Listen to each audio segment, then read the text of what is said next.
अभिनंदन दिलेल्या सविस्तर माहितीसाठी। तर 8 वाजताच्या आधी पोस्टल मतांची मोजणी होणार आहे। आता अवघी काही मिनिटं राहिलेली आहेत। मोदी हॅट्रिक करणार की मग इंडिया आघाडी सत्तेमध्ये येणार, हे चित्र काही तासातच स्पष्ट होईल। आणखी माहिती घेऊ आपले प्रतिनिधी महेंद्र बोरवेकर आता आपल्यासोबत आहे। महेंद्र, काय अपडेट्स?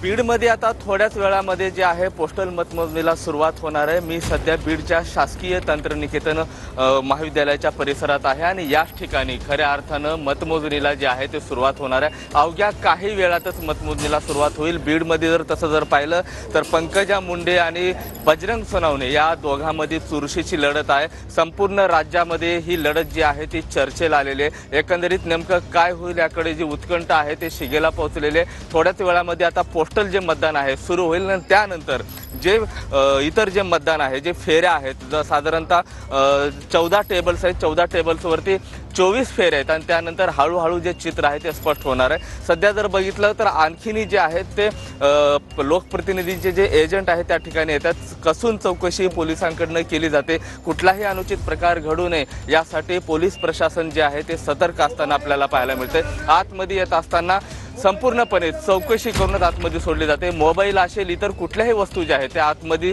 सध्या तरी त्यांना आता बंदी घालण्यात आहे। एकंदरीत थोड्याच वेळात आता पंकजा मुंडे असतील, बजरंग सोनवणे असतील या ठिकाणी येतील। आता नेमक्या त्यांच्या प्रतिक्रिया काय आहेत ते थोड्याच वेळात आपल्याला समजेल। रुचल, या संदर्भातले अपडेट्स जे आहेत ते सातत्याने जाणून घेणार आहोत। बीडचा गड पंकजा मुंडे राखणार की बजरंग सोनवणे या ठिकाणी बाजी मारणार? कारण यंदा महाराष्ट्रामधली सर्वात हाय व्होल्टेज ठरलेली आहे ती म्हणजे ही बीडची लढत। पंकजा मुंडे विरुद्ध बजरंग सोनवणे अशी कडवी लढत या सगळ्या मतदारसंघात बघायला मिळाली होती। ध्रुवीकरण सुद्धा काही मतांचं होण्याची शक्यता त्या जागेवर सांगितली जाते। त्यामुळे महाराष्ट्रातल्या हाय प्रोफाईल लढतींपैकी एक बीडची जागा आहे। तर महाराष्ट्रामधल्या प्रमुख लढती ज्या आहेत त्या कशा पद्धतीने राहणार आहे ते पण सुद्धा आपण पाहणार आहोत ग्राफिक्सच्या माध्यमातून।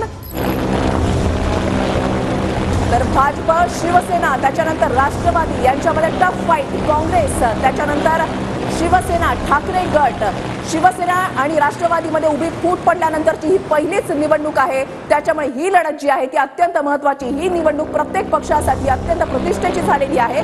कारण भाजपने 28 ठिकाणी आपले उमेदवार उभे केलेले आहेत। शिवसेना, शिंदे गटाकडून 15 उमेदवार उभे करण्यात आलेले आहेत। राष्ट्रवादी अजित पवार गटाकडून 5 उमेदवार उभे करण्यात आलेले आहेत। काँग्रेसकडून 11 उमेदवार, शिवसेना ठाकरे गटाकडून 21 उमेदवार आणि राष्ट्रवादी शरद पवार गटाकडून 11 उमेदवार या ठिकाणी निवडणुकीच्या रिंगणामध्ये उभे करण्यात आलेले आहेत। थोड्याच वेळात मतमोजणीला सुरुवात होईल आणि इथेच आकडे दिसायला आपल्याला सुरुवात होईल। सध्या मतमोजणीला सुरुवात व्हायची आहे, त्यामुळे कुठली आकडेवारी आलेली आहे, पण जशी जशी आकडेवारी आपल्या हाती येईल तसतसे अपडेट्स आपण स्क्रीनवर बघणार आहोत। काँग्रेस, शिवसेना, त्याचबरोबर राष्ट्रवादीमधले 2 गट आणि शिवसेनेतले 2 गट अशी आकडेवारी आपल्याला बघायची आहे।